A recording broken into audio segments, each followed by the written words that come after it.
ahead and get started. So thank you to everyone for joining us today. I am Alison Townsend. I oversee sales and marketing for Enspire for Enterprise and will be your moderator today.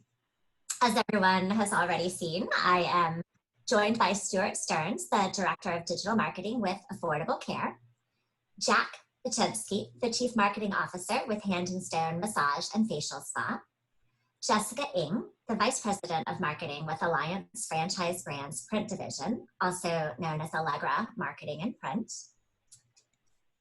In addition, we are joined by the Enspire for Enterprise team, who is invited to contribute. We have Grace Danahy, Andrew McQuain, and Angela Orban, who support and work closely with our panelists in their digital marketing strategies. We have Michelle Brevig, as many of you already heard say hello, our Head of Client Services and Customer Success. And then finally, Denise Lynch, the President of Enspire for Enterprise, is also joining us today. Our panelists have graciously joined us to facilitate a discussion around their experiences reopening their businesses. We have asked them to provide their perspectives on their current approach to new customer acquisition, how they are addressing the updated consumer expectation, and the experiences that they're having driving loyalty with this modified customer experience. So welcome, and thank you all for being here. Quickly, before I add a few housekeeping items, I didn't know if Denise or Michelle wanted to give any additional intros, but you're welcome to do so before we get started. Great. Good afternoon, everybody. This is Denise Lynch, and thanks so much for joining us, and thanks especially to our panelists and our customers for having this conversation together. We're, of course, grateful for all of you and appreciate the time you're giving us, especially when this is just continuing to be a zany time in our world. So just as I think we were kind of caught really by surprise at the suddenness of COVID-19 and the impact to all of our businesses and our people and our customers, you know, that was a tough time to work through and still continue to work through. But now we have time. And the good thing is we've had the time to plan for the reopening, although there's still a ton of uncertainty, and uncertainty by the states, uncertainty by the virus. And so coming together now to learn from each other, to take advantage of this time to plan and be aware and try things and learn from them so that we can really each serve our customers. You can serve your customers, we can serve you, and help each other to really get back up and running and doing the best work that we all can do. So I, again, want to thank you all for being a part of this and contributing your thinking and your experience to really help each other. Thank you, Denise. So a couple quick housekeeping items and then we can get started. We are recording today. I do have everyone defaulted to mute, but you are all able to unmute yourself. I really just did that to minimize background noise, but we certainly want to have a productive, interactive conversation. We will ask our panelists to share their experiences and then we will move to Q&A.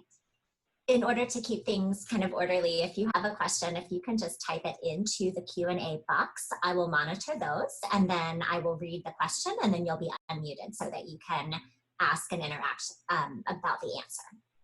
So I think that's it for housekeeping and we can go ahead and get started.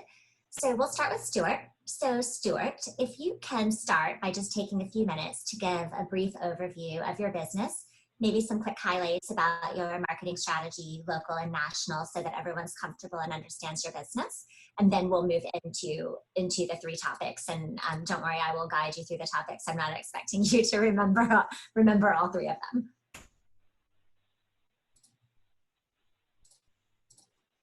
All right, can you hear me? Perfectly. Perfect. So I work for Affordable Care, LLC, and we have two brands. Our largest brand is Affordable Dentures and Implants. We have a total of about 330 locations around the country. We're dental, so tooth replacement. Patients that come with us are getting dental implants, teeth replacement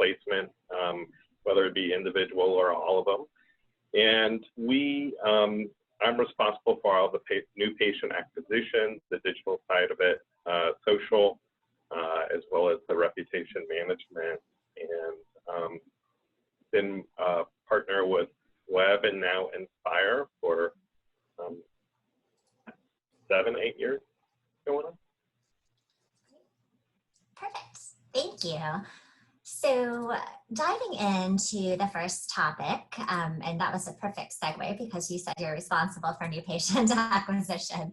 So the first question is really, can you share your perspective on what new patient acquisition looks like for you in the current environment and how that process has changed?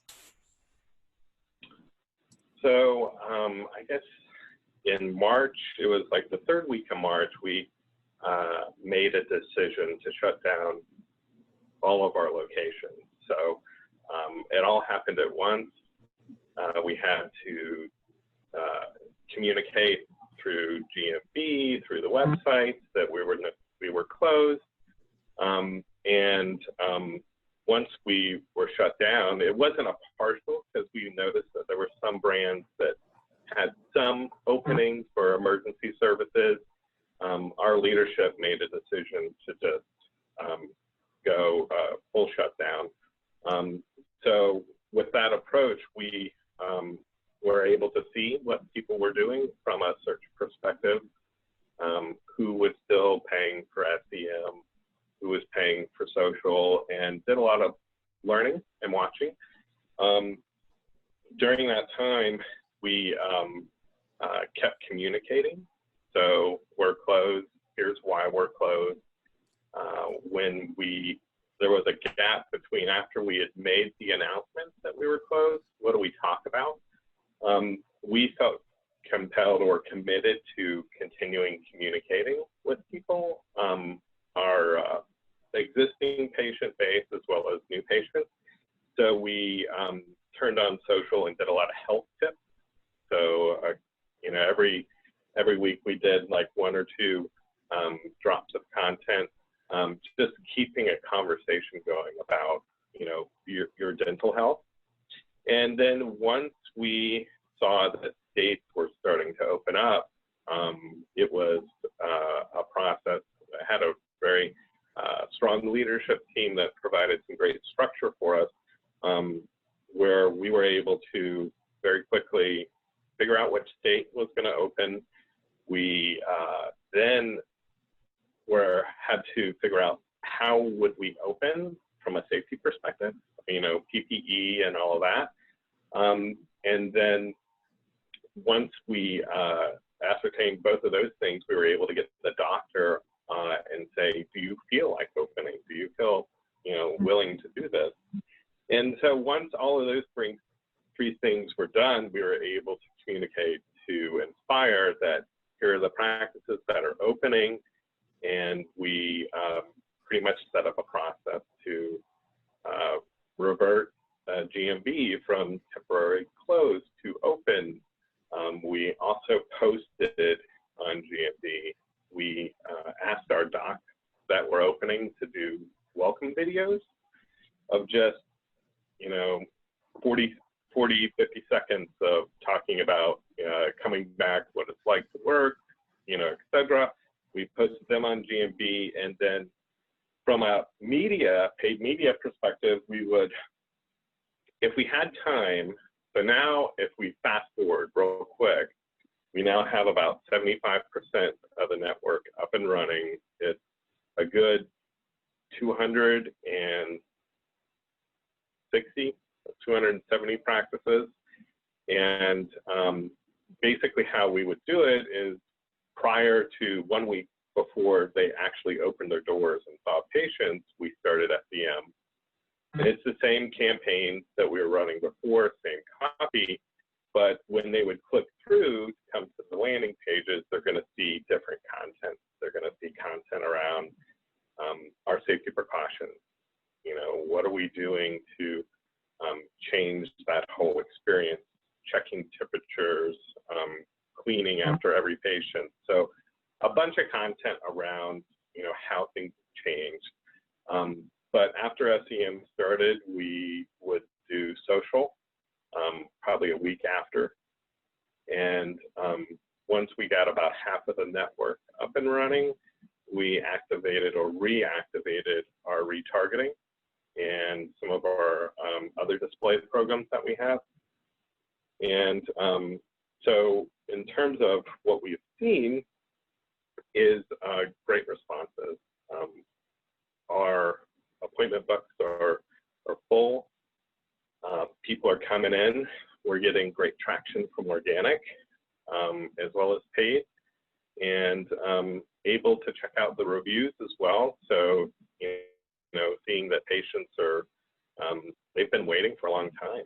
You know, we're like us, everybody has been locked up, and you know, they need some help, and so they're getting that help. And you know, for the most part, our ratings have gone up just a tad bit from a network perspective. But when you read those, you can clearly see that, you know, we're following these safety guidelines.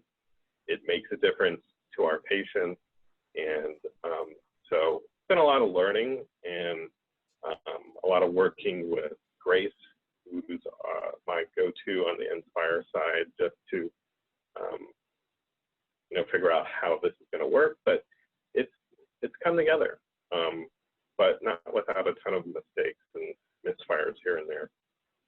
It sounds like, Stuart, if not to, you know, put words in your mouth, but it almost sounds like what you're describing is you viewed the client or the funnel, like the top part of the funnel, that stage lasted longer than it normally would. So you used the opportunity to nurture all of the prospective patients that were in the top of the funnel while they didn't have a choice to take action, right? And then you watched location by location based upon what restrictions lifted per state, and then you use the opportunity to convert those prospects that you have been nurturing, right? Yep. Yeah, it makes a lot of sense. Sounds like a lot of real-time activity, though, watching each location as they open. So in terms of customer expectations, I heard you say a couple of things. You said that as you make the decision to open a location, that you speak with the individual physicians and make sure that they're also ready, and then you record videos. What kind of things are they sharing in those videos? It's just the doc talking, connecting to people. You know, they're excited to get back to work.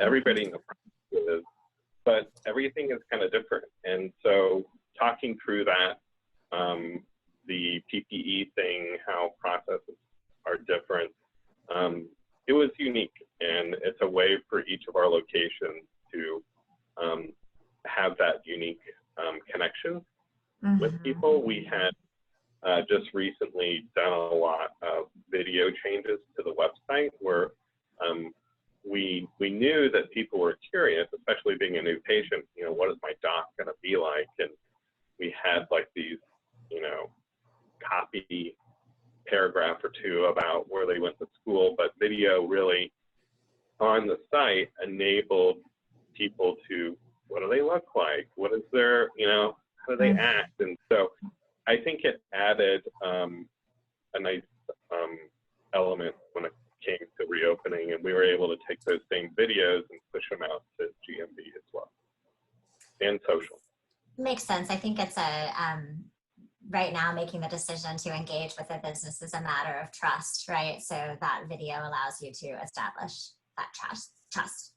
And then the last question, talking about loyalty and the customer experience, just kind of restating, if I heard you correctly, it sounds like you've been able to monitor reviews and that you're seeing ratings are going up. So it sounds like that's a positive indicator that you're building that trust up front, and then based upon those reviews, you're finding that the patient experience is received positively.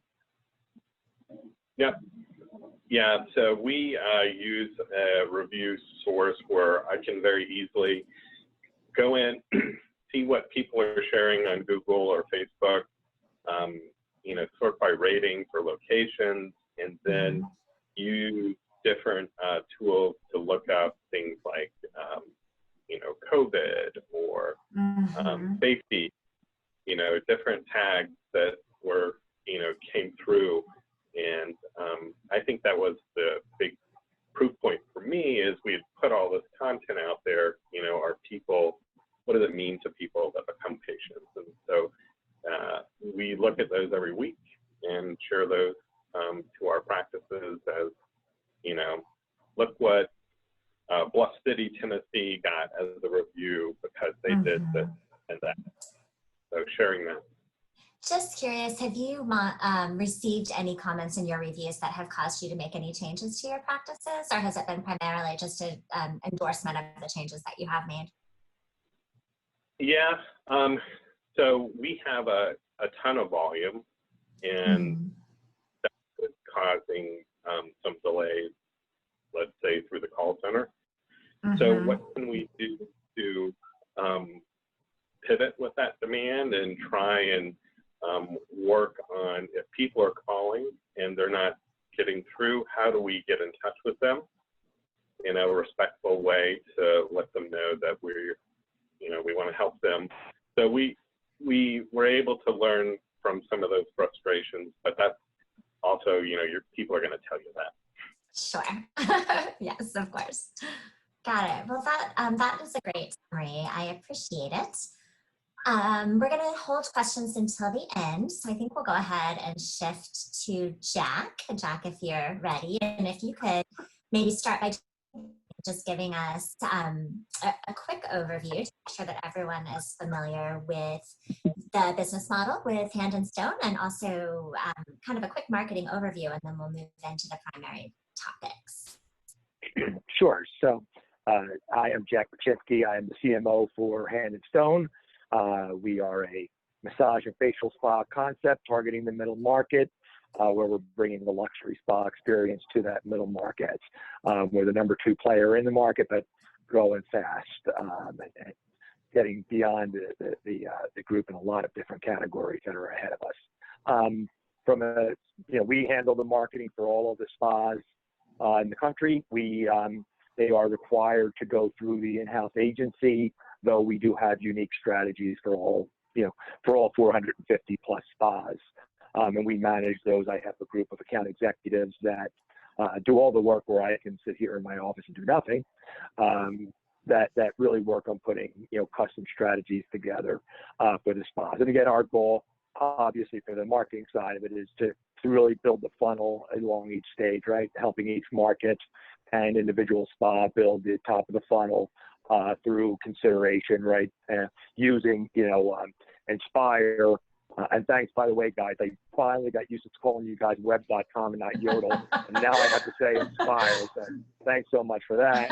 But, you're doing great with it. You are.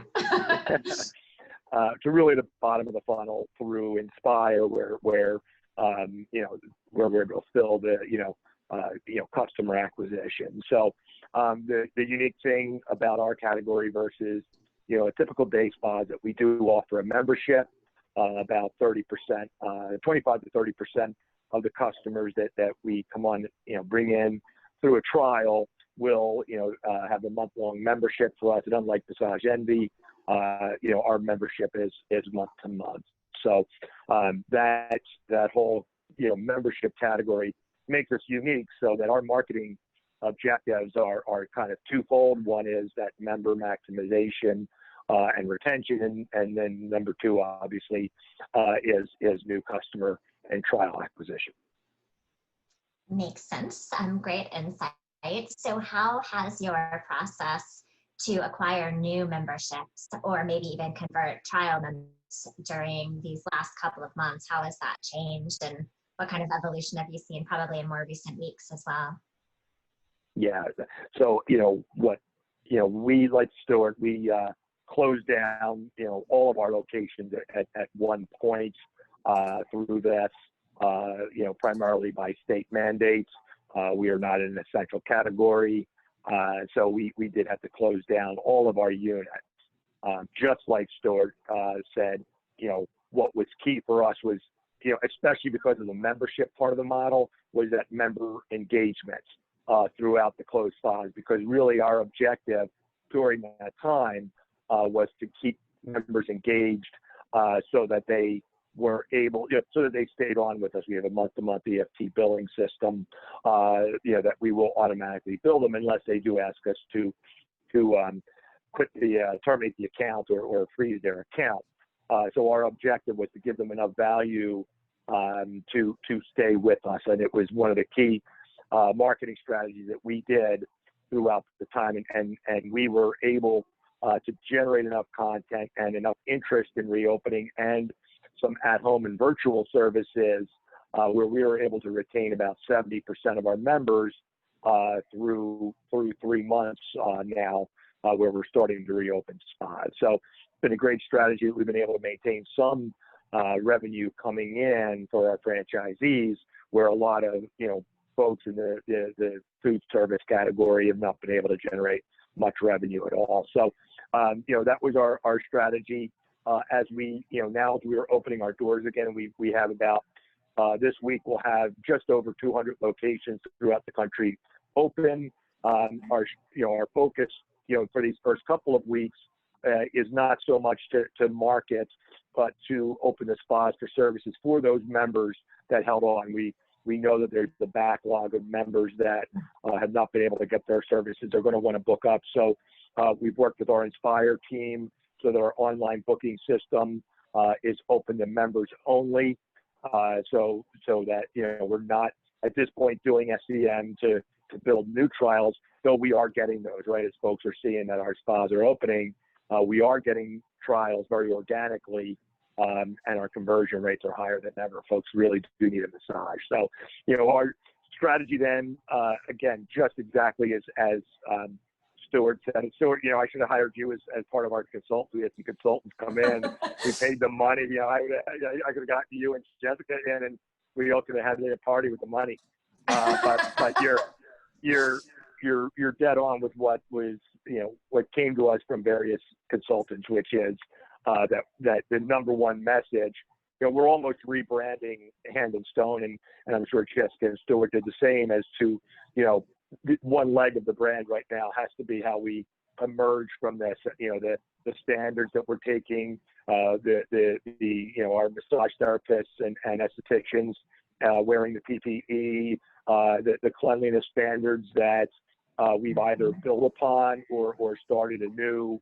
All of those messaging, all of our web properties all have our health and safety page on it.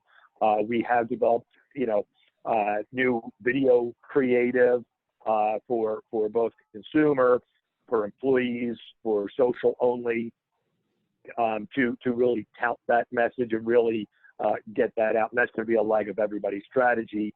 That also includes the other 2 legs of ours, which is, and as franchisees, and as a specialist in that, Alison, that local business is a huge part. Our consultants came up to us, and what we're seeing out of the consumers, consumers, as we are reopening, want to do business with local community businesses.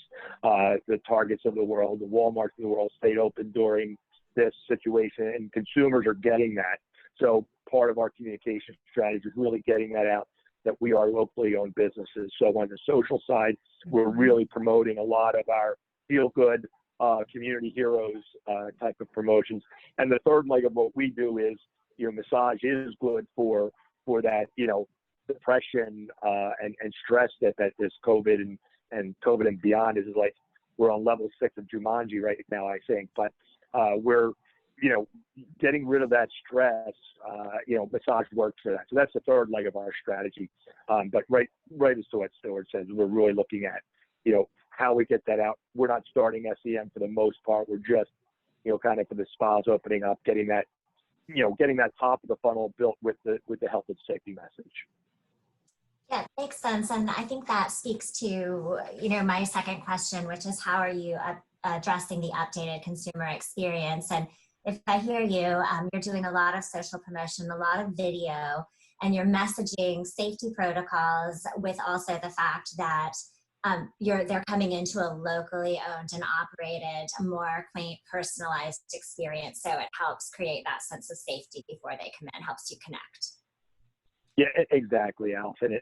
And part of that is really creating, and we also had SMG, and I'm not sure if everybody's familiar with them. Great company if you don't work with them.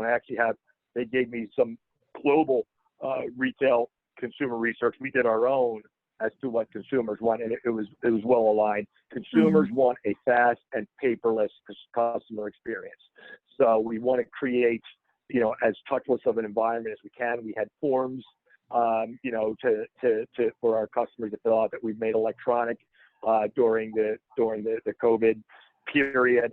You know, they want, you know, in and out quickly.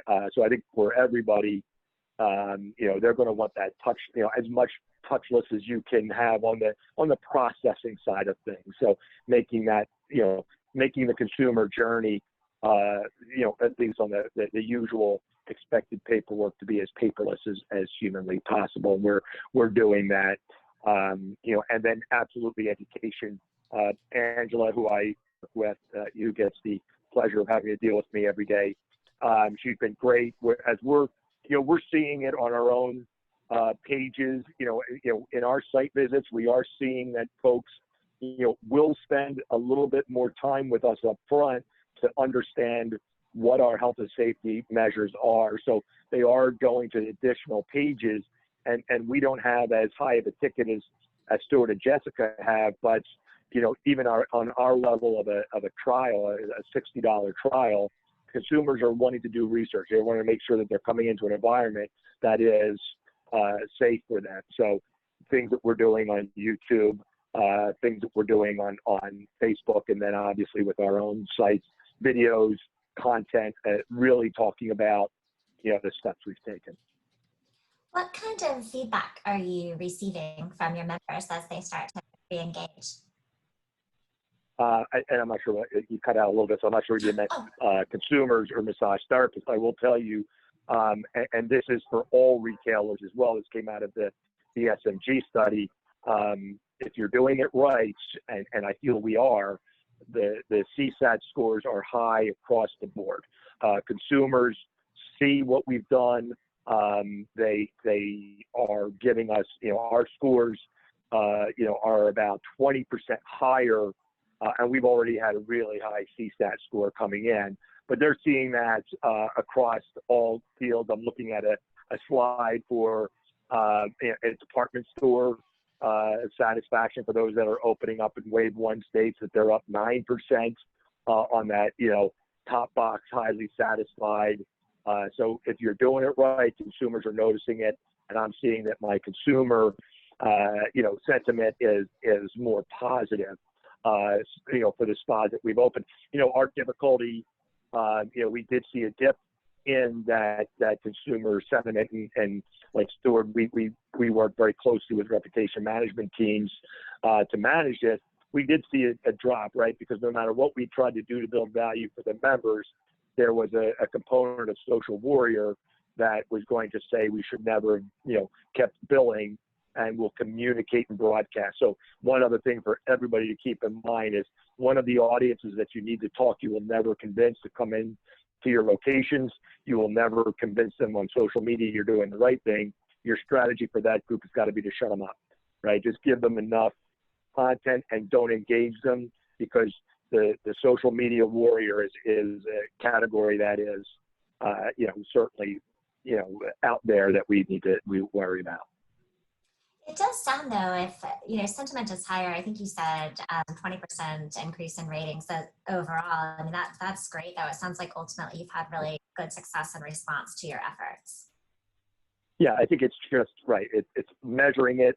It's, you know, holding the franchisees accountable to doing it. And, you know, the results are there. And so that's, you know, what I would suggest to everybody if you're having trouble with franchisee, you know, cooperation in taking a lot of these steps, because look, the margins are going to tighten up for a little bit as we need to take these additional steps, and you've got to show that it's mission critical to the brand locally and nationally to make sure you're doing it right. Makes sense. So thank you, Jack. So Jessica, over to you. So same line of questions, please. Can you take a moment to kind of update our audience on Allegra Marketing and Print and the services that you offer, a little bit about your marketing strategy, and then we'll move into the same questions. Sure, absolutely. Well, first wanted to say thank you to Enspire for hosting this session. I think it's so important for all of us to get together and, as Denise said at the opening, sort of share what we're learning, because it is unprecedented times. So appreciate everyone being here, and to Enspire for bringing us together, and to my fellow panelists, Stuart and Jack, thanks for sharing. You're hard acts to follow. But at Alliance Franchise Brands, we have a family of brands with 650 locations operating under 7 main brands. For just simplicity today, I'll kind of focus on our Allegra Marketing Print Mail brand, as Alison mentioned. We are somewhat unique from Stuart and Jack in that we are a business-to-business model. So our franchise members provide printing, signage, direct mail, promotional products to local and regional businesses and organizations. We were fortunate in that many of our franchise members were considered essential or had clients that were essential. So, you know, schools and hospitals, you know, medical facilities, where they were relying on our franchise members to produce essential work for them. But of course, as many of us are, you know, seeing, it is different state by state and province by province. So some were impacted more than others. We did have some who temporarily closed. But the majority of our network was able to remain open. They obviously maybe reduced or modified their hours, you know, had staff that maybe reduced their hours. But overall, we saw many of our members able to continue operating, which was fortunate. Yes. That is very fortunate. It is. You know, but through that, you know, especially in the beginning stages, I'd say a lot of our efforts were really around supporting our franchise members with the PPP, the payroll protection program, helping navigate through that, and the EIDL loans. Lots of questions around that. And so our team really went to work diving deep into all of the guidelines and regulations to make sure that our franchise members were able to get that funding and continue to operate. That makes sense. So what about current state? What has growth looked like for you? So it sounds like for essential services businesses, to continue to service them. Now that restrictions are starting to lift and other clients outside of essential verticals are reopening, what are you doing to kind of focus on growth again? Yeah, you know, like Stuart and Jack, you know, throughout all of this, it was critical for us to maintain communication with our clients. You know, we differentiate ourselves by adding value, you know, to our client relationship. So sharing best practices, you know, we hosted a webinar for our clients and potential clients, bringing people together, just as kind of similar to what we're doing right now, you know, sharing ideas about how to navigate these uncharted waters, how to position your brand today and in the future. You know, creating new content around, again, how do we kind of get through all of this together and share those best practices? But now that things have, you know, begun to reopen and businesses are reopening, we really pivoted quickly to meet, as Stuart and Jack both shared, the demands around safety. And so we have a, you know, a unique opportunity in that we provide safety signage and print communications, PPE and other promotional products, direct mail services to help our clients communicate that they are following safety guidelines and that, you know, they're following protocol to make people feel safe and comfortable. So that's really been our main focus. You know, we have been working tirelessly creating vertical sort of reopening launch packages for our franchise members to go out and talk to their clients about how we can help them reopen safely. So I think that's the key, and Jack said it and Stuart said it. Now that really has to be the key messaging right now. It's important for our franchise members to communicate that, but also we have the opportunity to help our clients communicate all the things that they're doing to their community and their clients, from, again, floor graphics and window graphics and wall graphics to any type of outbound communication through direct mail. That's critical. And we see our franchise members reaching out and helping clients with that more than ever. It almost sounds like when we talk about addressing updated customer experience, from your perspective, it's a little bit different because basically your individual locations are now meeting new expectations with their customers, which is just the market and the consumer expectations that they now have to serve, right? So it's almost an additional layer of making sure to meet that customer or consumer need by providing them kits and blueprints almost to their reopenings, right? Yeah, and that's, we're always thinking kind of like, about the end user, customer experience and that customer journey. And for our franchise members, it's being able to provide the floor graphics and the window graphics and the A-frames and all the things that are going to communicate those safety guidelines. And so, we have created production files so that our franchise members, again, this is all about speed to market as well. Quite honestly, some states and provinces opened up even quicker than we anticipated. And so we had to act very quickly, and our members, needed to have those assets to be able to then go meet with their client and provide those solutions in a timely manner. I bet they did need that urgently. What are you finding in terms of success and sentiment and feedback? Yeah, I think, there's a couple different things, that we continue to do kind of to help franchise members. Obviously on the digital side, kind of keeping brand awareness high is important. So we continue to do sort of national SEO efforts. But on the paid side, that has been critical as well as markets begin to open up. Really identifying through keyword research that, Andrew and the team works so hard to provide us on an ongoing basis. What are we seeing in terms of keyword trends and search volume? And then what can we do from a website content perspective and PPC ad campaigns in order to capture those opportunities? Because, some businesses may not have a go-to partner for signage or for direct mail communications. And so we want to be sure that we can provide our solutions to those that are in need. So those things have been important for us to, again, kind of support our franchise members. I also want to echo a sentiment that Jack mentioned, which is about supporting and kind of buying local. So that has been another important campaign in terms of messaging and kind of rallying our franchise members around, is really working with your local business community, the chambers of commerce, getting that message out to buy local and support local.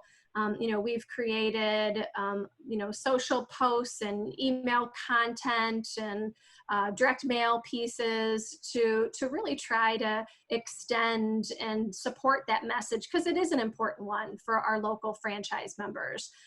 It's been great. We work with a PR agency as well, and we've been able to get some good PR opportunities around that messaging.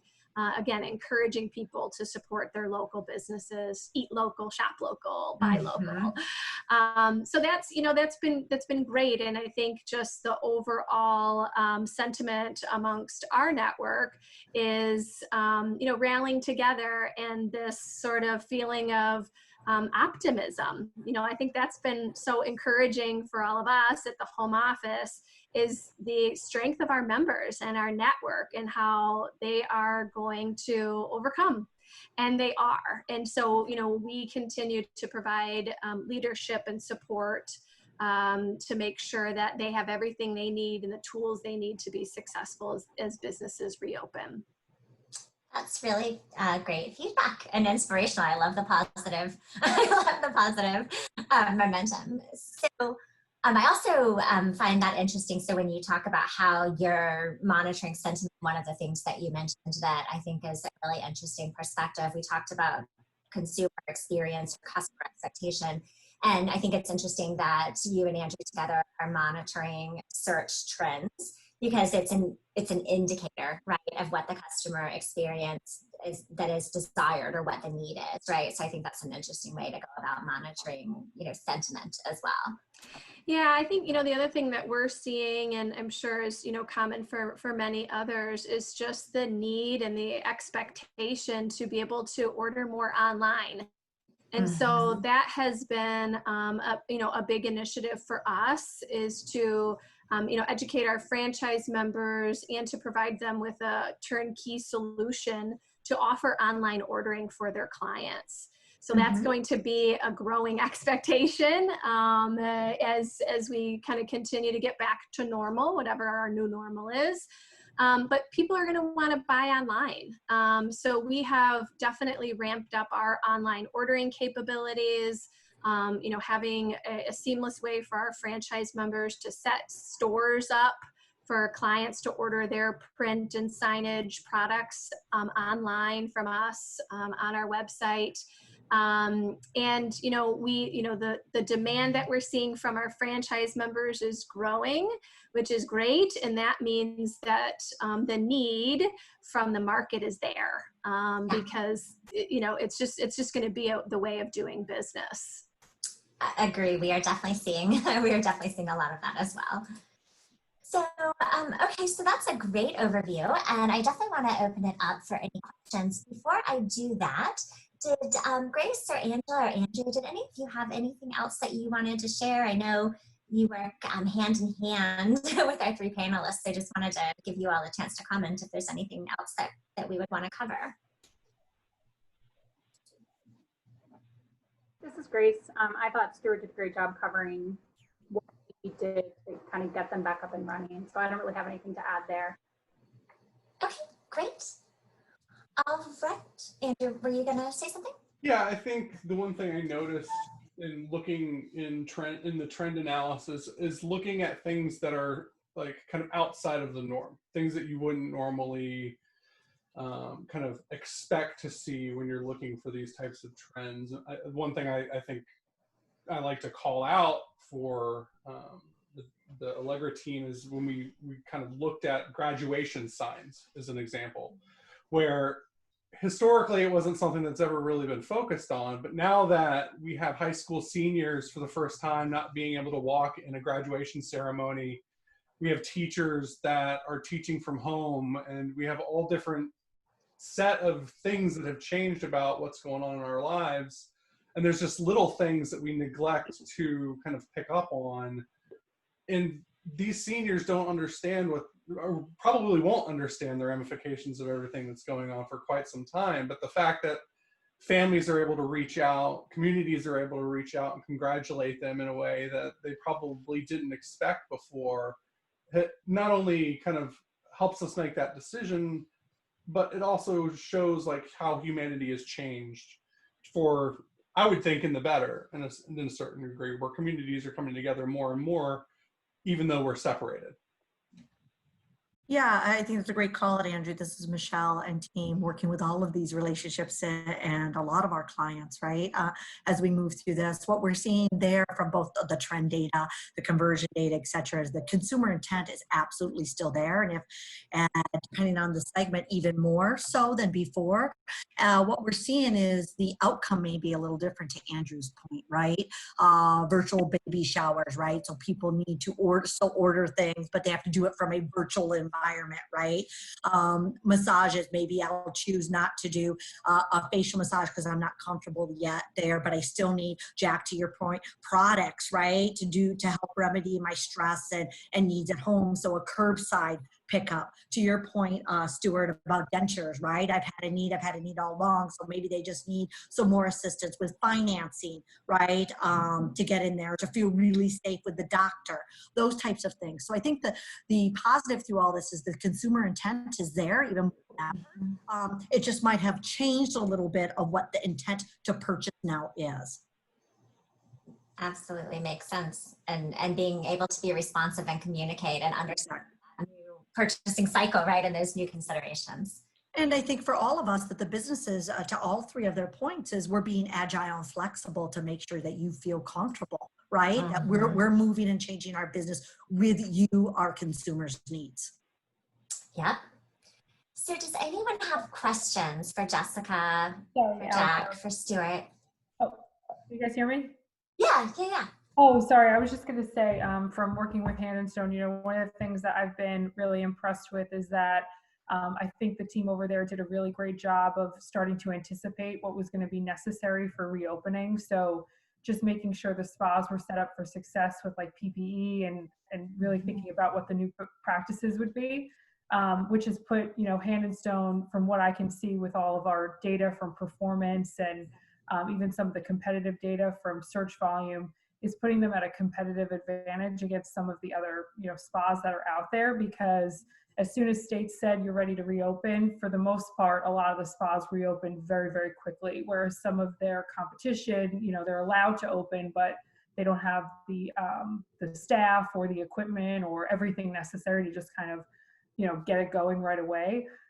So that's been really, I think, very positive and setting the stage for a really good outcome for some of the spas that still have to remain closed, right? Because there's a lot of learnings that's happening from that that's going to put them in a great position. Makes sense. Thanks, Angela. So, all right. So any questions? If anyone has questions, if you want to just type them into the Q&A box, then I will unmute you and we can address those. And similarly, if anyone else has experiences that they want to share, what they have done to create new opportunity or to communicate their updated consumer experience or monitor the success of those experiences, we would love for you all to share in this forum as well.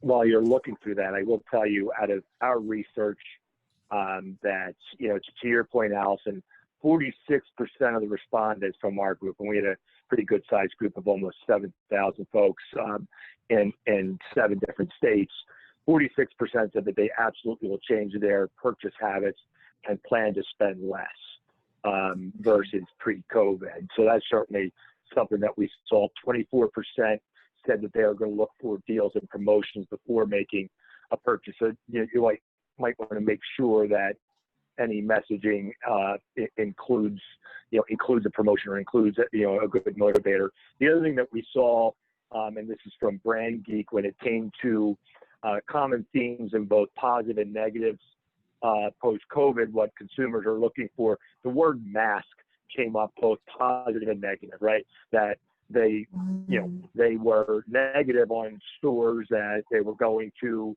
and this is all stores, it's just isn't ours, where folks, employees or other customers were not wearing masks.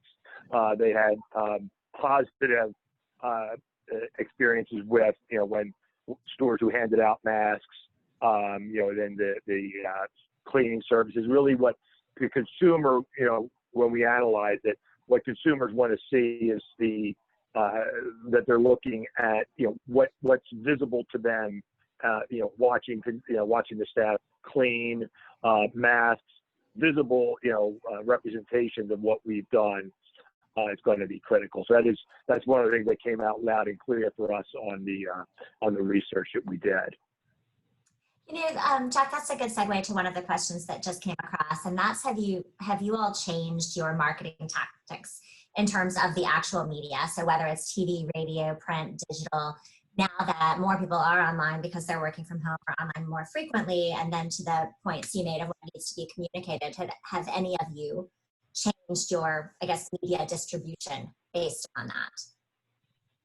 Yeah, I think, for us, we're building the top of the funnel with the safety message more. So I'm certainly much more local top of the funnel. That includes we're doing, using the National Ad Fund to do OTT advertising through the Hulus of the world, right, for the cord cutters. We're doing more YouTube. We're doing more top of the funnel to get that health and safety message out than we've done in the past. That makes sense. Makes a lot of sense. How about Jessica or Stuart? We changed up our TV commercial and kind of took a cue from those stock providing their own videos and chose a handful of docs to kind of walk through together. It was all done remotely, but it turned out really well. But the TV spot now that started running yesterday is pretty much updated to talk about safety as well. Okay. Yeah, with us, other than, obviously kind of cutting back a little bit as we saw, some states not as active. We did cut back on the budget in certain areas. And then obviously, as we've talked about, as things begin to reopen, sort of reinvesting in things like PPC and more in SEO. We don't do much, TV advertising at a national level. Franchise members invest more in that at a local level. Another question we have, what about an uptick or not in franchise development interest? Any new trends that anyone's observing there? Go ahead. Okay, I'll just add, we did host our first virtual discovery day. So that, again, you're using the technology to, again, sort of share with potential candidates. So we are still seeing some activity. I wouldn't say it's as high as we'd like, but we are seeing activity, and we are using, virtual meetings to continue to introduce the candidate to our brands. That's great. Yeah, we've done the same. We had our virtual discovery day as well, Jessica. So that was the last time I shaved, was our last discovery day. So I know it's been a while. So it's been a struggle to get franchise development leads, number one, and then to move those, through the funnel as well has been very, very difficult. The last week's events have pushed that even further. So the uncertainty is really tough. The light at the end of the tunnel for all of us in the franchising world is generally a recession is good for franchise businesses. Middle management will, may be displaced and looking for new opportunities. So we're gearing ourselves up for that budget-wise, messaging-wise, that we feel that, that's likely going to be a situation coming through here. I think, Jack, I don't have the statistic at my fingertips, but I saw something come across, I think it was yesterday morning, a statistic that was really positive in terms of interest in franchise opportunities and potential candidates' likelihood to now make an investment here in the next, I think, 90 days was the statistic. It was literally yesterday, but I'll find that and maybe we'll distribute it because it was pretty promising. That'd be fantastic. So we are just about out of time. Does anyone have any last questions for our amazing panelists? There's one question I saw from Michelle. Looks like, whether we've done any, additional discounts. I think that, for us, certainly what we've wanted to offer is as much value to the members to stay on. So our aggressive promotion has been really to get those members to stay with us. We've given out free massages if they kept their membership active through the end of May. But we are certainly planning, Michelle, much more aggressive promotions as we get through this. We see in the research, we know that it's going to take some aggressive marketing to get these trials in, and we do plan. We just remapped out our entire calendar yesterday, and we put in some of our strongest promotions, backfilled them into this year to really keep a promotional message moving. Once it's right, we usually hold a very very successful Christmas in July promotion, and we're holding off on it this year. We feel maybe a little tone deaf to come out as people are coming out with coming out of the COVID situation now with the events of the last week, to come out with this real happy Christmas in July promotion. So, but we're targeting August, September as the beginning to really get our promotions more aggressive. How about Stuart or Jessica? Any thoughts or comments on promotions or discounts that you are offering right now? We traditionally have a lot of offers per practice, And we kind of took this opportunity to kind of wipe the slate clean, so there are no offers, and we shifted to the financing message. And so front and center on all of our pages is financing and helping people, you know, find a means to get the product that they want.